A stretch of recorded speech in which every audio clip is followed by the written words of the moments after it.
Hi, welcome back. ഇന്ന് നമുക്ക് ഒരു മീൻ പെരട്ട് ഉണ്ടാക്കാനായിട്ട് നോക്കാം. അതിനായിട്ട് ഞാനൊരു ചുണ്ണാമ്പ് വാളയാണ് എടുത്തിരിക്കുന്നത്. നമുക്കിതൊന്ന് നന്നായിട്ട് ക്ലീൻ ചെയ്ത് എടുക്കാം. അതിനായി ഞാനൊന്ന് ആദ്യം ഈ ചുണ്ണാമ്പ്, ഇതിൻ്റെ പുറത്തൊരു തരം ചുണ്ണാമ്പെന്നാണ് അതിന് പറയുന്നത്. അത് നന്നായിട്ട് നമുക്ക് ക്ലീൻ ചെയ്തെടുക്കാം. ഇതുപോലെ നല്ല ചുരണ്ടി നന്നായിട്ട് കഴുകി വൃത്തിയാക്കി എടുത്തിട്ട് നമ്മൾ ആ ഉപ്പിട്ട് നന്നായിട്ടൊന്ന് വാഷ് ചെയ്തെടുത്താൽ ഇതിൻ്റെ വൈറ്റ് കളറെല്ലാം നന്നായിട്ടങ്ങ് പോവും. നമുക്ക് ആദ്യം ഇത് കൈ വെച്ച് കത്തി വെച്ച് ഇതുപോലെ ക്ലീൻ ചെയ്യാം. വാള നന്നായിട്ട് കഴുകി വൃത്തിയാക്കി അതിൻ്റെ ചുണ്ണാമ്പെല്ലാം കളഞ്ഞു വെച്ചിട്ടുണ്ട്. ഇനി നമുക്ക് അടുത്ത സ്റ്റെപ്പിലോട്ട് പോവാം. ഒരു ചട്ടി അടുപ്പി വെച്ചിട്ടുണ്ട്. നമുക്കിനി ഒരു 2 ടീസ്പൂൺ വെളിച്ചെണ്ണ ഒഴിക്കാം. ചട്ടി ചൂടായിട്ടുണ്ട്, വെളിച്ചെണ്ണ ഒഴിക്കാം. 2 ടീസ്പൂണാണ് ഞാൻ ഒഴിച്ചത്. ഒരു ചെറിയ പീസ് ഇഞ്ചി, ഒരു 4 പീസ് വെളുത്തുള്ളി ചതച്ചതാണ്. അത് നമുക്കിതിലോട്ട് ഇടാം. എന്നിട്ടത് നന്നായിട്ടൊന്ന് വഴറ്റാം. നമ്മുടെ ഇഞ്ചിയും വെളുത്തുള്ളിയും നല്ല ബ്രൗൺ കളറായിട്ടുണ്ട്. ഇനി നമ്മൾ അരിഞ്ഞ് വെച്ചിരുന്ന ചെറിയ ഉള്ളി, ഒരു 10-15 ചെറിയ ഉള്ളി, അതൊന്ന് നന്നായി ജസ്റ്റ് ഒന്ന് വഴറ്റാം.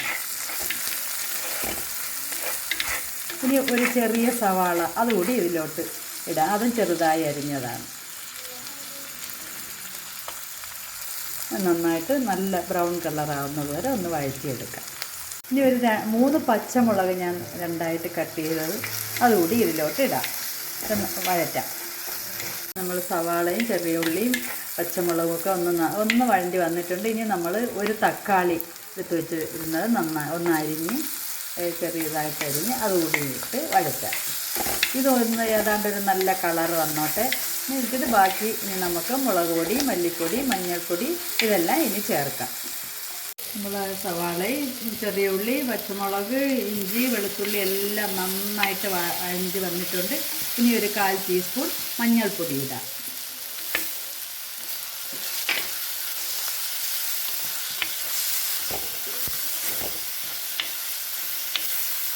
ഒരു 1.5 ടീസ്പൂൺ മുളക് പൊടി ഇടാം. കാശ്മീരി മുളക് പൊടി ഇല്ല, സാധാ മുളക് പൊടിയേ ഉള്ളൂ. കാശ്മീരി മുളക് പൊടി ഉണ്ടെങ്കിൽ അതും കൂടെ ഇട്ടാൽ നല്ല കളറ് കിട്ടും. ഇനി നമുക്ക് മല്ലിപ്പൊടി ഇടാം. 1 ടീസ്പൂൺ മല്ലിപ്പൊടി. നന്നായിട്ട് ഇനി വലിയ തീയിടേണ്ട, ചെറിയ തീയിലിട്ട് ഇതൊന്ന് വഴറ്റാം.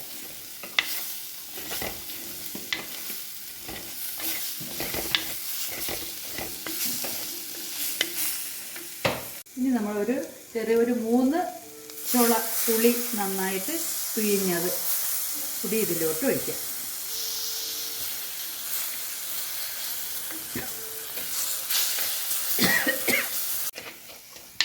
നമ്മൾ പുളിയെല്ലാം കൂടെ നന്നായിട്ട് യോജിച്ച് വന്നിട്ടുണ്ട്. ഇനി ഒരു അരമുറി തേങ്ങയുടെ പാല് ഞാൻ എടുത്ത് വെച്ചിട്ടുണ്ട്. അത് ഇതിലോട്ട് ഒഴിക്കാം. ഇത് നന്നായിട്ട് ഒന്ന് തിളച്ച് വന്നോട്ടെ. അത് നമുക്കൊന്ന് അടച്ച് വയ്ക്കാം.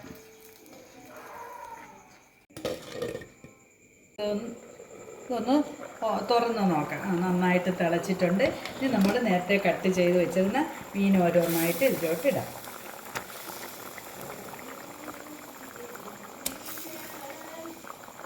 ഇനി നമുക്കൊന്ന് ചെറുതായിട്ട് ഒന്ന് ഇളക്കി കൊടുക്കാം. കാരണം ഇട്ട ഉടനെ ആയതുകൊണ്ട് കുഴപ്പമില്ല. ഒന്ന് ഇളക്കി മിക്സ് ചെയ്ത് ഒന്നുകൂടി നമുക്ക് അടച്ച് വയ്ക്കാം. ഒരു 5 മിനിറ്റ് കഴിഞ്ഞിട്ടുണ്ട്. നമുക്കിനി ഇതിലൊരു 3 തണ്ട് കറിവേപ്പില ഇടാം. ഞാൻ അടച്ച് വെച്ചേക്കാം. നമുക്ക് ഇനി ഇതൊന്ന് തുറന്ന് നോക്കാം. നമ്മളെ മീൻ പെരട്ട് റെഡി ആയിട്ടുണ്ട്. ഇനി നമുക്കൊരു അല്പം കുരുമുളക് കൂടെ ഇടാം. ഒരു 1/4 ടീസ്പൂൺ കുരുമുളക് ഇടാം. ഒരല്പം വെളിച്ചെണ്ണ കൂടി ഒഴിച്ച് നമുക്കിത് ഇറക്കി വയ്ക്കാം.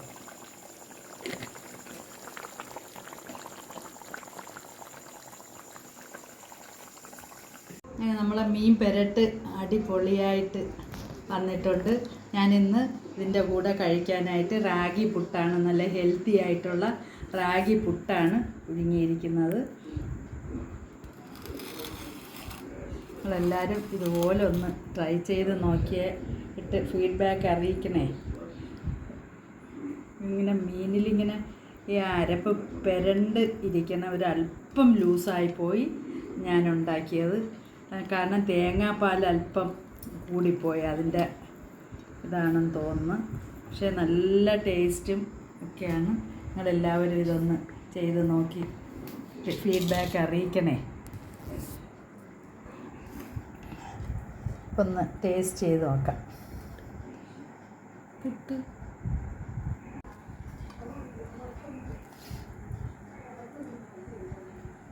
മീനൊക്കെ നല്ല ഫ്രഷ് മീനാണ്, അടിപൊളിയാണ്. ഈ റാഗി പുട്ട് തന്നെ ഉണ്ടാക്കി ഇതിൻ്റെ കൂടെ കഴിക്കണം.